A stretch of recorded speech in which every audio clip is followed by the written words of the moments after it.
Good afternoon and welcome to this episode of Preston Does A Podcast, a podcast where I share my latest literary obsessions and we go over them here, long form, where you guys can hear everything I'm thinking about them and everything that I want you to know.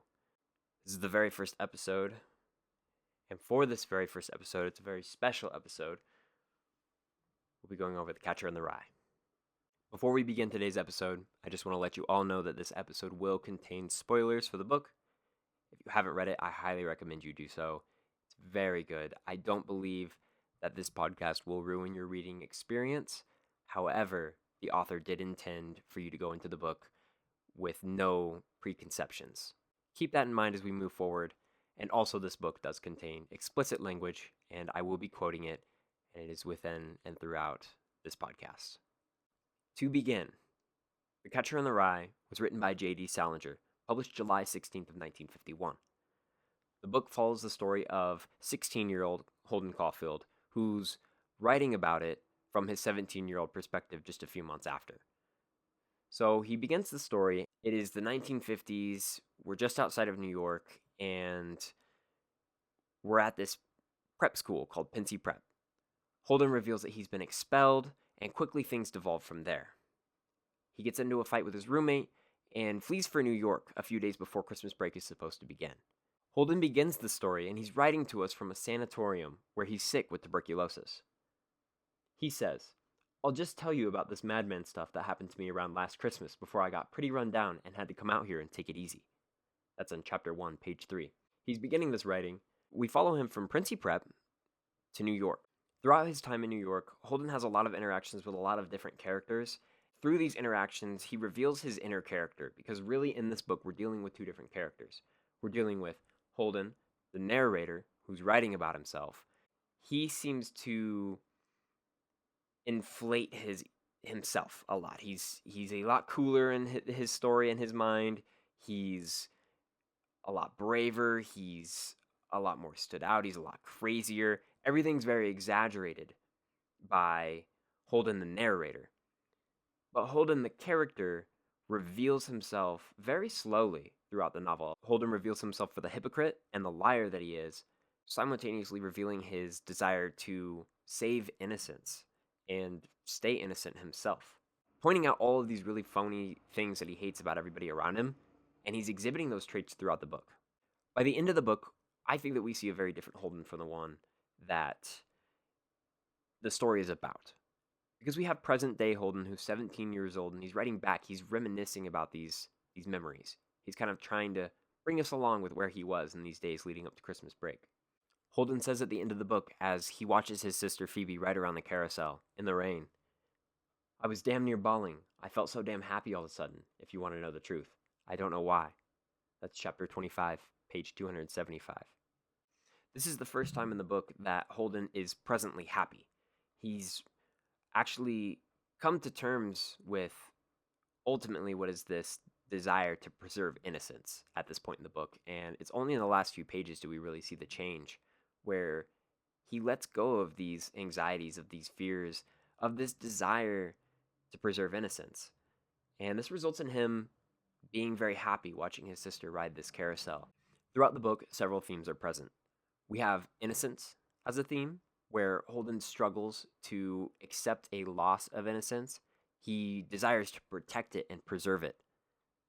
And throughout the book, we see him slowly let go of this desire to accept the reality of adulthood. Innocence as a theme is explored a couple different ways, particularly through sex and through death. We see Holden struggle with sexuality and losing his innocence. We see him struggle to do this. We see him struggle to come to terms with doing this. We also see Holden's grapple with death through his loss of his brother, as well as his loss of an old classmate, James Castle. These are the two deaths that dramatically affect Holden as a character. They have a big influence over his character and the way that he interacts with others throughout the course of the story. Another theme in this novel is alienation. Holden struggles to find a place that he belongs. He struggles to find somebody to talk to him. And throughout the book, we follow this struggle as he thinks about who to phone call and who he's going to hang out with, where he's going to spend the night. He's always thinking of the next person that he can spend time with, the next person he can talk to. We also see that he says the only times that he's happy is when he's speaking with his sister Phoebe, or he's talking about Jane Gallagher, the girl that he's interested in. And he says that he's happy speaking with her too, and happy spending time with her. These are the two characters that I believe make Holden feel the most comfortable and make Holden feel the most like he belongs. Holden struggles a lot with his identity throughout the book. Particularly his age is a big one. He struggles with coming into adulthood. That's why this book is considered a coming of age. He represents this idea in several different ways. But essentially, mentally, Holden is a child. Holden still holds a lot of innocence in his own mind, and he admires the innocence around him in the world. But unfortunately for Holden, he's growing up. He's getting to the point where he's 16 in the story.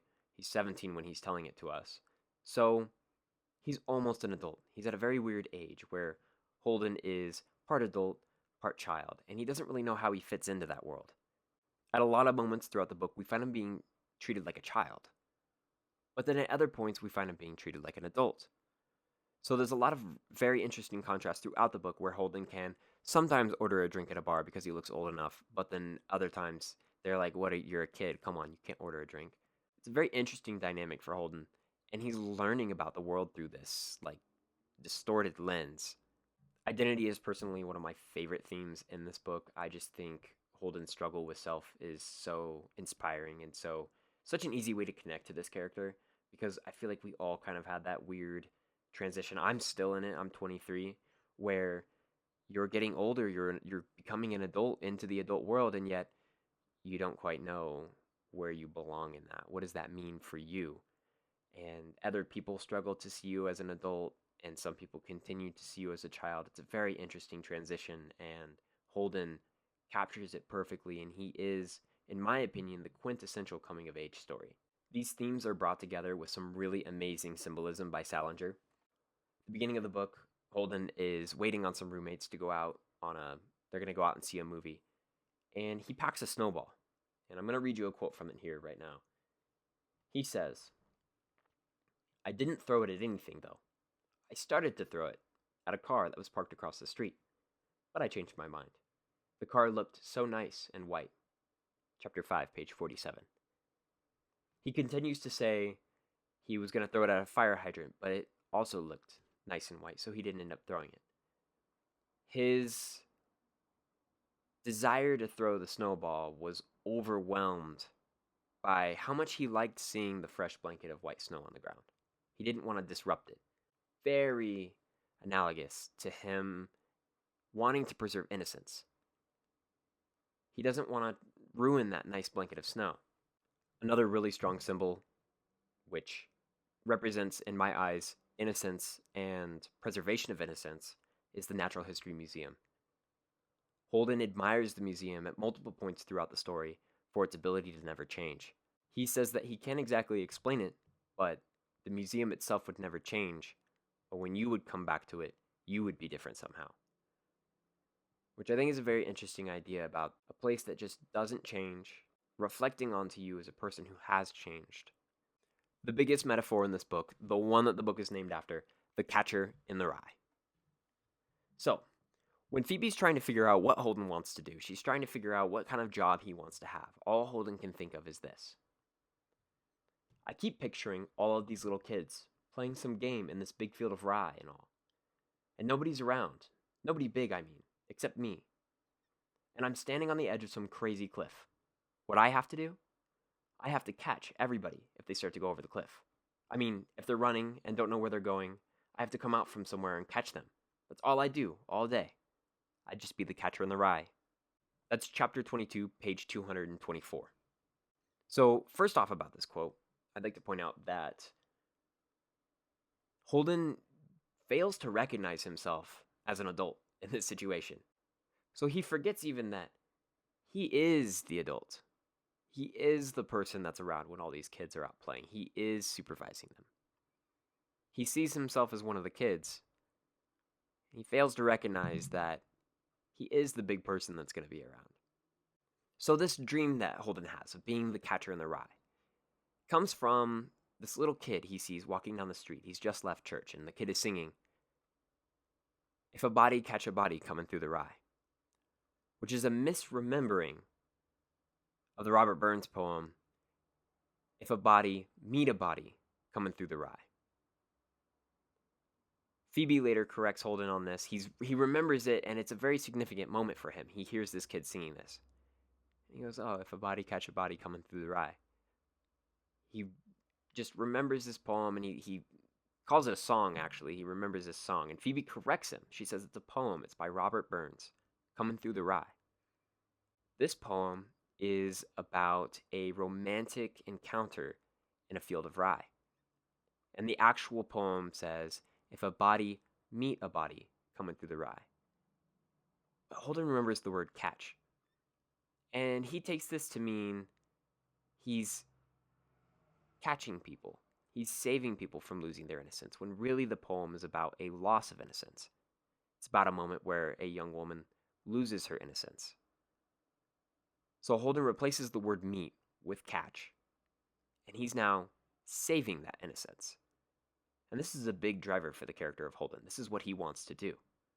So later on, when he talks about what he wants to do, he wants to be the catcher in the rye. He wants to save these kids who are playing in a field of rye, falling off a cliff.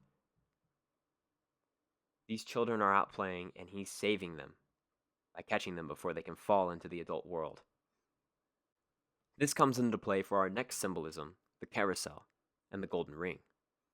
Phoebe, Holden's little sister, is riding a carousel at the end of the novel. Her and a lot of the other kids on the carousel are reaching for a golden ring, which hangs just out of reach.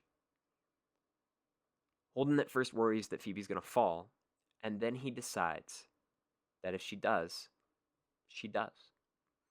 Which is a very interesting realization for this character, whose desire the entire time has been to catch kids who fall while playing.